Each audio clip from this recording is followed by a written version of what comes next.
दोस्तों, एक छोटा सा एक्सपेरिमेंट करते हैं। कल्पना करो, आपको सुबह पता चलता है कि आप जो सामान बनाते हो, जो एक्सपोर्ट होता है, जो फॉरेन मार्केट में बिकता है, वो अचानक 50% महंगा हो चुका है। कोई गलती आपकी नहीं, कोई क्राइसिस आपके देश में नहीं, कोई वॉर नहीं, फिर भी असर सीधा आपकी इकोनॉमी पर। अब जरा रुक कर सोचिए, अगर कोई देश बिना युद्ध किए, बिना मिसाइल चलाए और बिना सैंक्शन अनाउंस किए आपकी इकोनॉमी पर दबाव बना दे, तो उसे क्या कहेंगे? इकोनॉमिक डिसीजन, डिप्लोमेसी या स्ट्रेटेजी? आज दुनिया यही देख रही है। अमेरिका ने 2025 में इंडिया के कई एक्सपोर्ट्स पर भारी टैरिफ लगाया है और इसका असर अब स्टैटिस्टिक में नहीं, ग्राउंड रियलिटी में दिखने लगा है। लेकिन असली सवाल यहाँ टैरिफ नहीं है। सवाल ये है, क्या ये सिर्फ 2025 का मामला है या फिर ये उसी कहानी का अगला चैप्टर है जो दशकों पहले शुरू हुई थी? क्योंकि अगर आप इतिहास में जाए तो पाएंगे कि ट्रेड हमेशा बिजनेस नहीं रहा। कभी कभी ये प्रेशर होता है, कभी कंट्रोल और कभी साइलेंट वार्निंग। आज एनजे इनसाइट में हम किसी को दोषी नहीं ठहराएंगे, हम सिर्फ पैटर्न समझेंगे। ट्रेड कैसे वेपन बना, इंडिया पर पहले भी दबाव कैसे बनाया गया और क्यों इस बार इंडिया की पोजीशन अलग है। लेकिन ये तभी क्लियर होगा जब आप वीडियो को अंत तक देखेंगे, क्योंकि इस कहानी में हेडलाइन नहीं, हिस्ट्री आंसर देती है। तो चलिए शुरू करते हैं। Tariff war 2025। बहुत पहले, जब देश, झंडा, पासपोर्ट नहीं थे, ट्रेड से बार्टर था। मैं अनाज दूंगा तो कपड़ा देगा, no tax, no customs, no border. लेकिन जैसे जैसे राज्य बने, राजा बने, एक नई चीज आई, शुल्क, टैक्स और टैरिफ। मतलब साफ था, मेरे रास्ते से माल जाना है, पहले पैसा दो। यहीं से ट्रेड दोस्ती नहीं रहा, पावर का गेम बन गया। और ये गेम आज भी चल रहा है। 17वीं और 18वीं सदी में भारत दुनिया का मैन्युफैक्चरिंग हब था। कपड़ा, हथकरघा, टेक्सटाइल पूरी दुनिया में डिमांड थी। इंग्लैंड पैनिक में आ गया तो इंग्लैंड ने क्या किया? 1721 एक्ट, इंडियन कॉटन टेक्सटाइल पर बैन लगा दी। रीजन बताया, हमारी लोकल इंडस्ट्री मर रही है। असल मतलब था, फ्री ट्रेड तब तक ठीक है जब तक फायदा हमारा हो। यही मेंटालिटी आज टैरिफ के पीछे भी जिंदा है। अब चलते हैं 1930 में। यूएस रिसेशन से डर रहा था। पॉलिटिशियंस बोले फॉरेन गुड्स रोको, लोकल जॉब्स बचाओ। रिजल्ट हुआ स्मूथ हेले टैरिफ एक्ट। 20,000 आइटम्स पर लगभग 60% टैरिफ। आउटकम क्या मिला? वर्ल्ड ट्रेड 66% गिर गया। यूएस अनएम्प्लॉयमेंट 25% पहुंचा।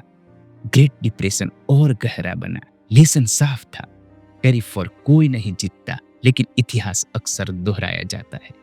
वर्ल्ड वॉर 2 के बाद दुनिया को एक डर साफ दिख रहा था, अगर हर देश अपने अपने टैरिफ बढ़ाता गया तो अगली ग्लोबल कोलैप्स तय है। इस डर से 1947 में बना गेट, यानी कि general agreement on tariff and trade. Idea सीधा और अच्छा था, ट्रेड रूल्स होंगे, टैरिफ धीरे धीरे कम होंगे और सबसे जरूरी रूल MFN, यानी कि मोस्ट फेवर्ड नेशन। मतलब अगर आप एक देश को ट्रेड बेनिफिट देते हो तो वही बेनिफिट सबको देना पड़ेगा, यानी पेपर पर फेयर ट्रेड। लेकिन यही एक बात छुपी थी, रूल्स बराबर थे पर ताकत बराबर नहीं थी। अब ध्यान से समझो, गेट के लूपहोल्स। गेट ने एक रास्ता छोड़ दिया, कंट्रीज आपस में फ्री ट्रेड एग्रीमेंट कर सकती थी। यही से लूपहोल्स पैदा हुआ। यूएसए ने क्या किया? यूएसए ने MFN को बनाए रखा, लेकिन स्ट्रेटेजिकली सिलेक्टिव FTS बनाई, अपने एलाइज को फायदा दिया और ग्लोबल रूल्स को अपनी एडवांटेज के लिए इस्तेमाल किया। यानी रूल्स ग्लोबल थे, डायरेक्शन सुपर पावर तय करती थी। इंडिया ने क्या किया? इंडिया भी भूला नहीं रहा। हाई टैरिफ्स लगाए, इंपोर्ट रिस्ट्रिक्शन रखी, टेक्सटाइल जैसे सेक्टर में 300 से 350% तक ड्यूटी रखी ताकि डोमेस्टिक इंडस्ट्री सर्वाइव कर सके। बाहर से ट्रेड फ्रेंडली दिखो, अंदर से सेल्फ प्रोटेक्टिव रहो। यही गेट एरा का सच था, क्योंकि रूल्स के अंदर रहते हुए भी इंडिया एक बड़ी समस्या से नहीं निकल पाया, foreign exchange shortage.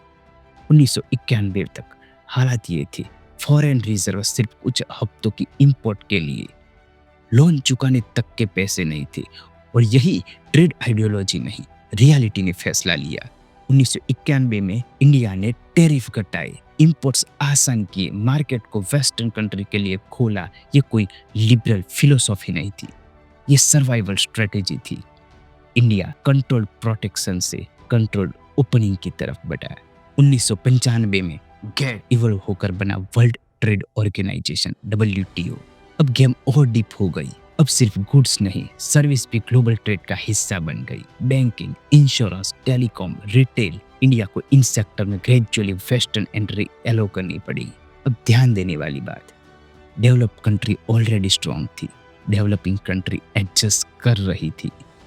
Rules fair दिखते थे लेकिन स्ट्रक्चर पावर ड्रिवन था। ट्रेड रूल स्ट्रांग हुए लेकिन कंट्रोल स्ट्रांग प्लेयर के हाथ में रहा। अब सबसे बिटर चैप्टर देखते हैं, PL 480। यूएस के पास सरप्लस गेहूं था, लो क्वालिटी, जिसे कैटल फीड माना जाता था। इंडिया फेमाइन के डर में था। यूएस बोला ले लो इजी लोन पर। धीरे धीरे इंडिया की डिपेंडेंसी 40% पहुंच गई। और फिर आया 1965 का वॉर। अमेरिका ने व्हीट सप्लाई रोक दी, सीधा मैसेज दिया, हमारा कहा मानोगे तभी खाना मिलेगा।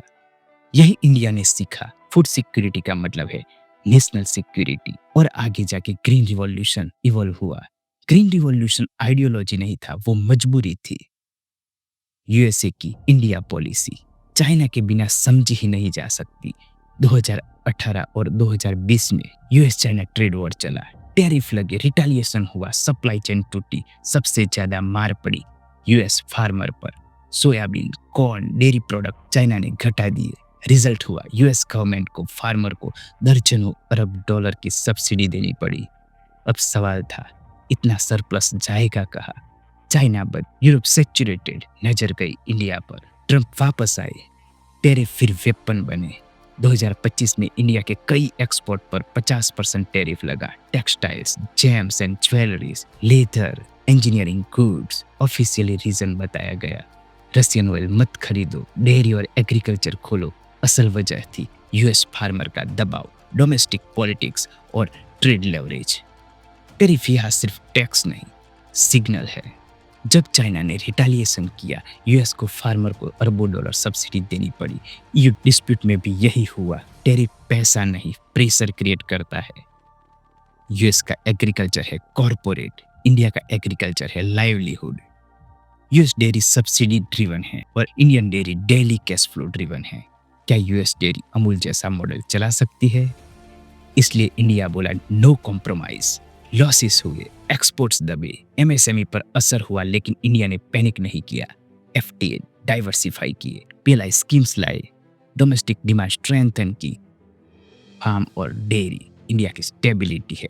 डील हो या न हो, ट्रम्प के पास डेडलाइन है, इंडिया के पास पेशेंस है।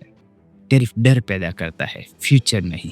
हिस्ट्री कहती है जो टैरिफ को वेपन बनाता है वो खुद भी घायल होता है।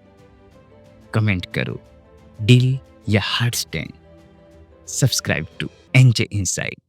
जय हिंद।